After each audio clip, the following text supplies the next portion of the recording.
Assalamualaikum warahmatullahi wabarakatuh. Shalom, Om Swastiastu, Namo Buddhaya, salam kebajikan. Perkenalkan, nama saya Aisyah Indah.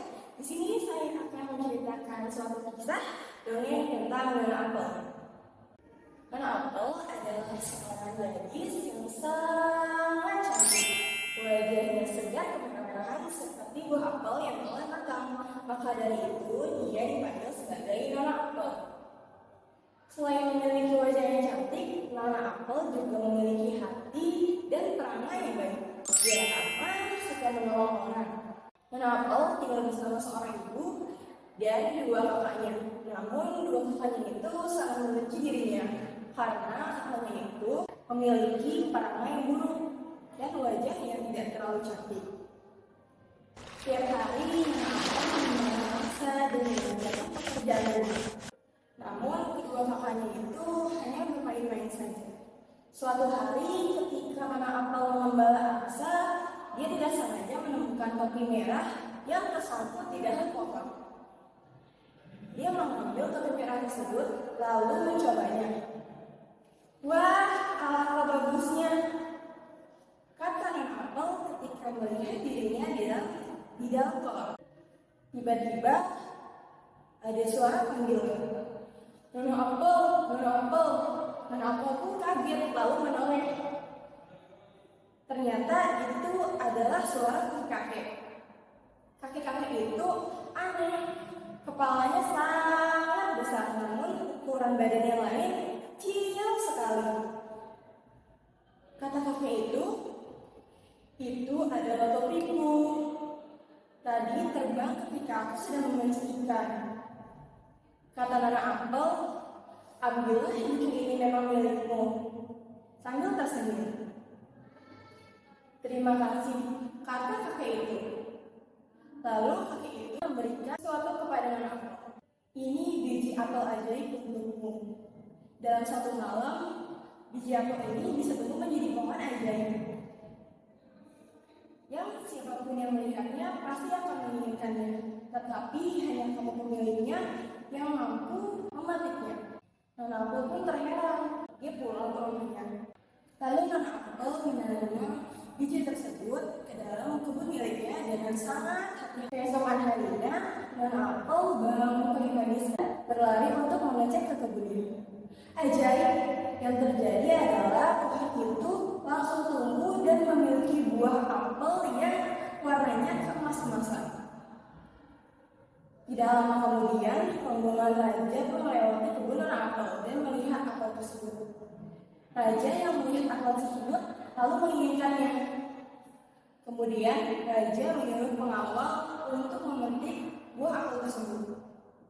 Pengawal yang diperintahkan lalu menemui ibu Nona Apel dan memberikan bayaran untuk ibu Nona Apel. Ibu Nona Apel pun berkata demikian.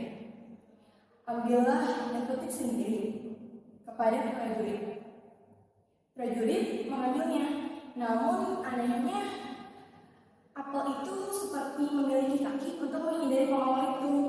Sang raja yang dari kereta melihat langsung turun.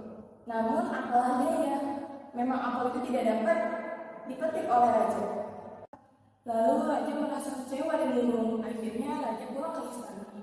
Ketika pulang di istana, raja terus memikirkan apa itu. Sampai raja tidak bisa makan dan tidak bisa tidur.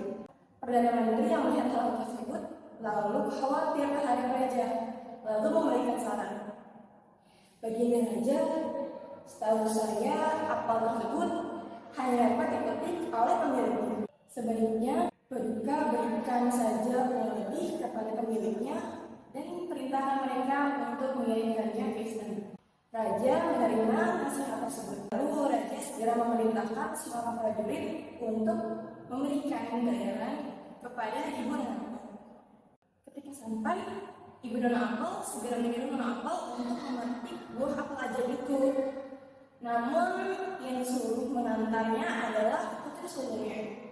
Putri sulungnya sengaja berdandan cantik dengan gaun yang indah. Ketika sampai di istana, bungkusan tersebut diserahkan kepada raja. Namun ketika dibuka, ternyata segumpal arang. Raja marah dan memerintahkan untuk kembali dan membawa apel ajaib itu. Sang putri pun ketakutan, lalu kembali ke ibu. Kali ini ibu dan apel menyuruh putri keduanya untuk mengantarkan apel ajaib itu ke istana. Putri kedua mengirimkan bungkusan apel tersebut, namun ketika dibuka isinya adalah tanah. Raja makin marah dan mengancam akan menghukum mereka semua sekeluarga dan memenjarakannya. Putrinya pun kembali lagi ke rumah. Kali ini terpaksa ibu dan apel menyuruh apel sendiri untuk memetik dan mengirimkannya sendiri kepada raja. Namun apel sengaja disuruh berpakaian lusuh dan coklat cantik. Dengan baju tersebut, Nona Apel pergi ke istana.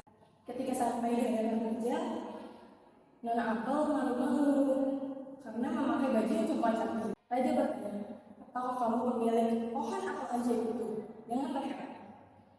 Nona Apel pun berkata, iya Baginda, dengan malu-malu. Lalu raja menyuruh Nona Apel untuk memberikan apel tersebut. Kemarilah, bawa apel itu dengan gembira. Lalu ketika dibuka, isinya benar-benar apel ajaib. Ternyata setelah dilihat dari dekat, raja baru menyadari ternyata Nona Apel adalah orang yang sangat cantik, walaupun bajunya kotor dan kumal. Seketika itu juga raja jatuh hati kepada Nona Apel dan memintanya untuk menjadi permaisurinya. Pesta pernikahan pun dilakukan dengan meriah. 2 hari setelah pesta pernikahan, Nona Apel resmi menjadi permaisuri. Nona Apel bangun dan membuka jendela. Pohon apel ajaib yang tadi ada di kebun rumahnya sekarang pindah ke kebun di amanatnya adalah berbuat baiklah kepada setiap orang, karena bisa jadi ketika kita menolong orang tersebut akan menolong kita juga di masa depan. Sekian dari saya. Wassalamualaikum